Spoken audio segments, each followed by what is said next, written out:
Hey everybody, this is Rydo, and we are back with a little bit of an announcement regarding to the Talos Principle. There has been, on April Fool's Day today, as of recording, a DLC that has actually been released. It is a real DLC, it really exists. I'm not doing April Fool's jokes, called the Series DLC. Now, it isn't a lot, I will admit that. It is a new skin for your character that you play as, which will only matter at all if you are playing in a over the left shoulder or over the right shoulder perspective. If you play the game in first person perspective, which is the default, then you won't even see the skin. But it allows you to play as a skin that is modeled after Series Sam, but it's still the robot. It's just made to sort of resemble him, and I will show him to you. So you click here and play a model. You have the default and Sam, but the bigger add-in is that instead of Elohim's voice being Elohim, now you have the voice actor for Sam, I believe, saying some commentary that is definitely different. So we're going to start a new game and go as far as through the first area in the rest of this episode. Let me start off by asking you to turn off any ad blockers and subscribe to my channel. I have all of the Talos Principle as best as I could recorded it on my in my playlist on my channel already. I learned a lot about recording this series. This was by far the newest game I've ever tried to record, and so it helped me improve a lot. Maybe I'll eventually come back and do a full replay and re-record the Talos Principle, because there was a lot of hiccups of just playing this game brand new. It's been patched, I bet, a lot since then, to fix lockups, hiccups that I've had. Hopefully we won't see any of that. We're not going that far. I've reset the game several times, so where it says version 99.87, that goes up every time you start a new game, and all that. That whole intro part you don't even see the first time you play the game.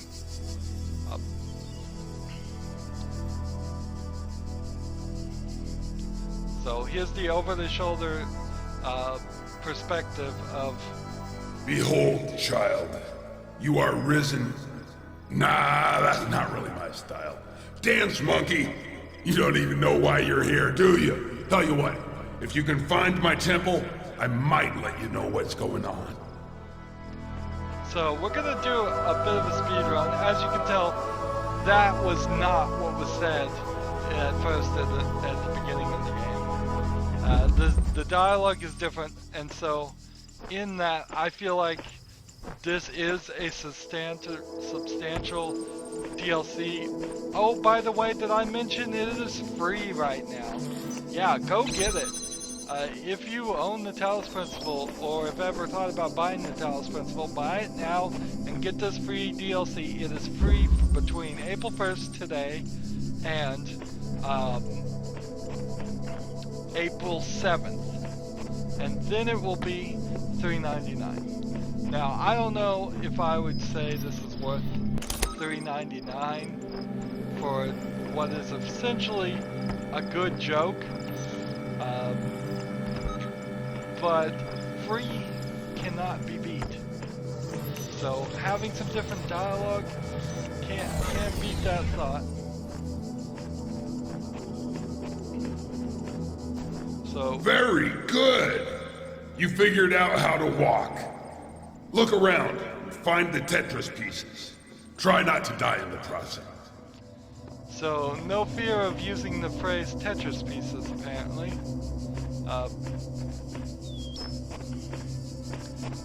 In the main game, they just call them sigils of Elohim. Well, I said this has been patched, it still feels like it needs to be patched. Now, it is important for me to point out, I am playing on a pretty underpowered gaming laptop that's sort of old, but it's given, right there we walked into the first area, we have level caching off, and it couldn't even quickly install, quickly load it up.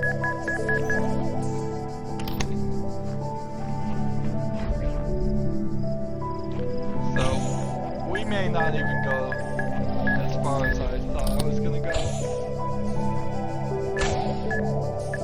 Just out of an effort to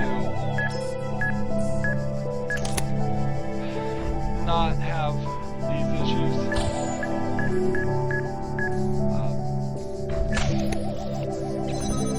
I would like to sit here. Oh.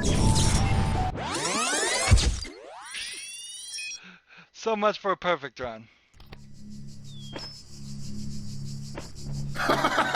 Oh man, that was hilarious. Do it again. I've never played any serious Sam games, so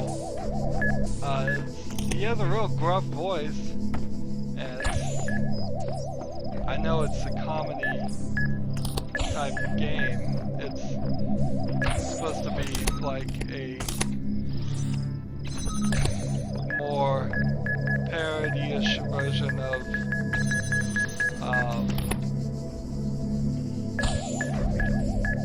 games like Doom and such.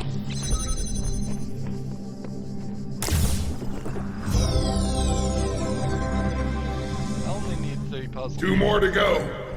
I'm impressed. Not. But it definitely has. Serious Sam hasn't been out in a long time, and the whole not stuff, man. That was 80s, 90s stuff. We must have, kids like me over those decades must have driven parents just insane with such things. Run faster by holding shift. That's good to know.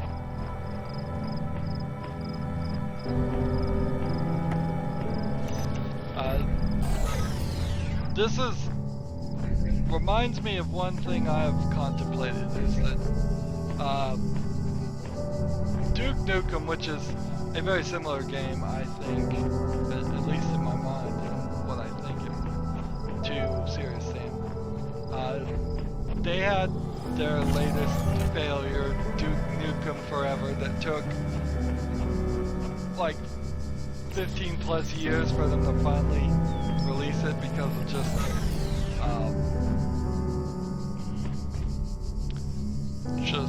starting over, and the only way it even got released is the company that owned it went out of business, and it got bought up by Gearbox, which just kind of pushed it out there, and people wanted to release just to see what it was, and it wasn't very good. But when that came out, it really got me thinking, how do you take a heavily dated series like Duke Nukem, and I will expand it to the same concept as Serious Sam. How do you make that be anything that's even... Another one! Great! Took you long enough. You think you could speed things up a bit? I haven't got all day here. How do you make that even tolerable to a 2015 mentality? And my thought on Duke Nukem Forever was to just Duke Nukem in general is that it started off as a game where you're running around shooting humanoid pigs in police officers' universe, and you're going into strip clubs and making dumb one-liner jokes. So it is this real bro-ish mentality, I would say. at least what in my mind thinks the bro mentality is. I think that you have to just apologize straight up for everything you've done up to that point, and just say I'm sorry. Make a cutscene where my thought was start the game of the next Duke Nukem as a cutscene in a AA meeting, and just blame all the previous games as like hallucinations and drunken outings by the main character. There really weren't aliens. There really weren't anything. You would just Finally, you got the fourth piece. Now make your way to the temple. It's the big room with the bloody hell. You'll know it when you get there. Move along now. You're just dreaming it. So basically, throw every single thing out the window is what I would say to do. Is that all I needed? I guess that was all I needed. Interesting. So I guess those others are just extra.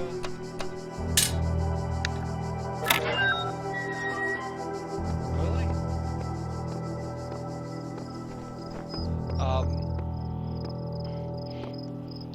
And just make it a first-person shooter, like any other first-person shooter, for Duke Nukem and Serious Sam. What I was thinking, if you're gonna start in an AA meeting, have it be like Duke, or Serious, but I thought of this idea for Duke Nukem, but whatever.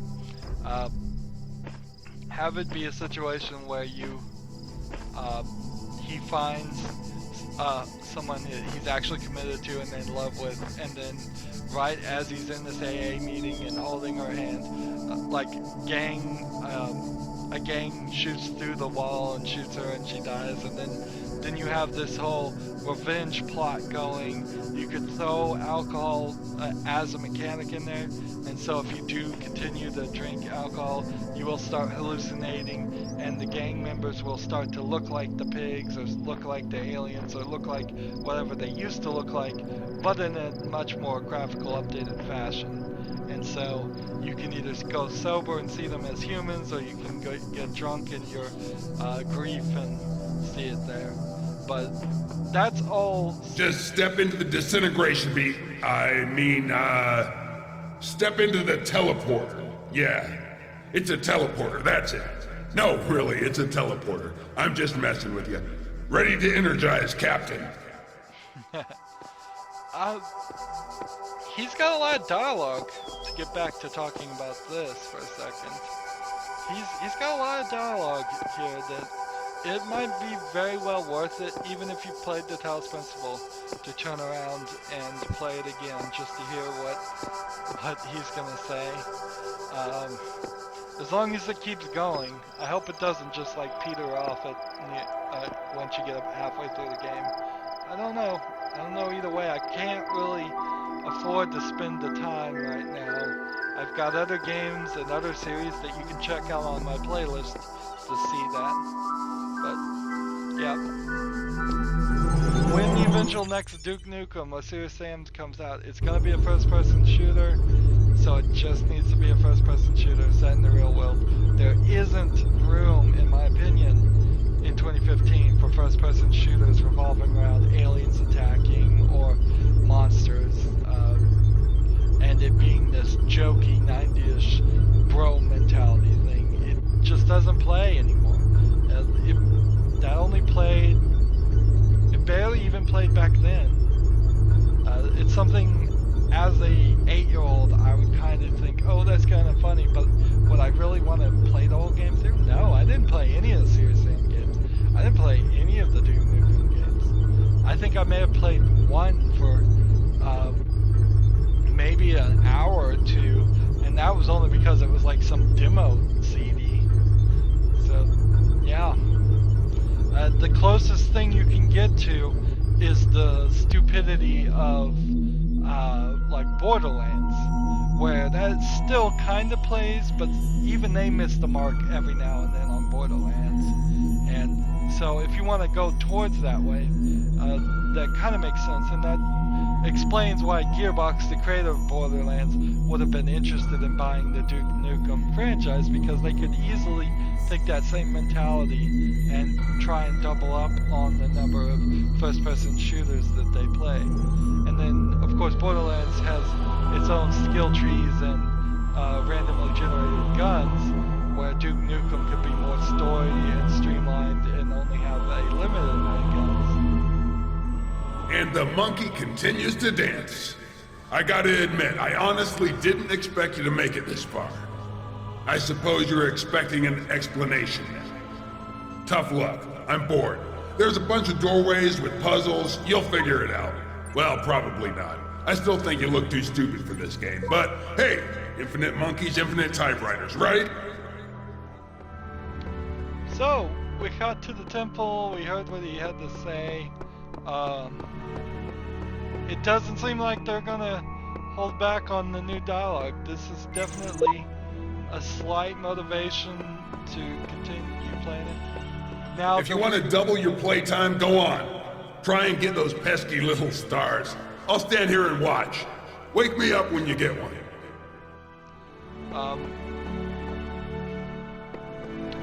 So there was a bunch of Easter eggs that I didn't ever find.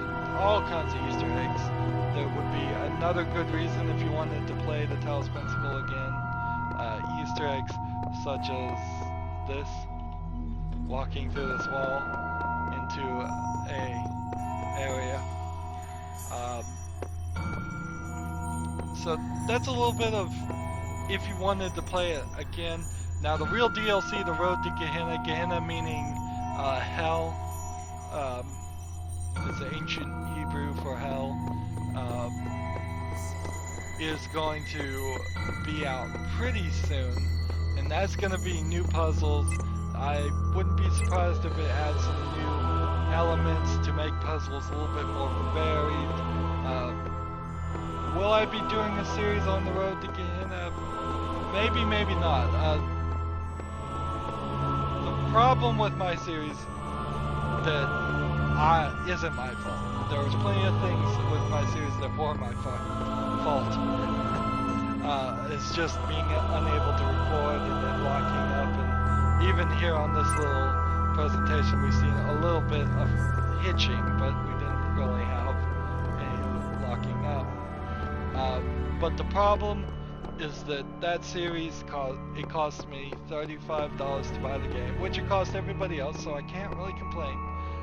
But it didn't fill me with enough enjoyment that I'm just chomping at the bit to buy the DLC right now. I probably will get it eventually when it's on sale. Now, if people really want me to do the DLC, friend me on Steam, gift me that DLC, and then I have no excuse. Then you will definitely get the DLC covered. If you do it right when it comes out, I will get out episodes as fast as possible. That is something I have been working on quite a lot lately, is trying to have more new episodes and relevant episodes out as soon as possible. So, if you want to friend me on Steam, that is down below in the description.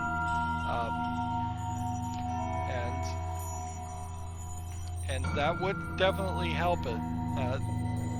Help me out on my decision there. Otherwise, I probably won't. I just probably won't anytime soon. Also, I found out that the companion app is on Steam. Sigils of Elohim is free on Steam. So there's two things you can get on Steam right now related to the Talos Principle. You can get the Talos Principle Series DLC, which is what we've been looking at, and you can get Sigils of Elohim. Sigils of Elohim is none of the 3D world, it is just all of the puzzles. So the Tetris puzzle things. So if you just love these Tetris puzzles here, Sigils of Elohim has a lot of them there that you can play. and if you play and do all the puzzles, you will get codes that you can put into this game to get more hints and some other things that you can use. Nothing that great, but it is a free game, so no complaint there. It's also on cell phones, so I thought it was just on cell phones. It's also on Steam. You can definitely can play that. Anyways, that's it for this little showcase of the free DLC. Grab it while it's free. No reason I would say that anybody should pay $4 for this when they can get it for free now. So that's it for this episode. Thanks for watching it. If you haven't seen my previous Talos Principle series, go back and watch them. They can be rough in places, but that was my real experience playing the game brand new. It has been patched. I bet they fixed a lot of the bugs I ran into, and it was still a fun game and a good game at the end of the day, even with all its little flaws.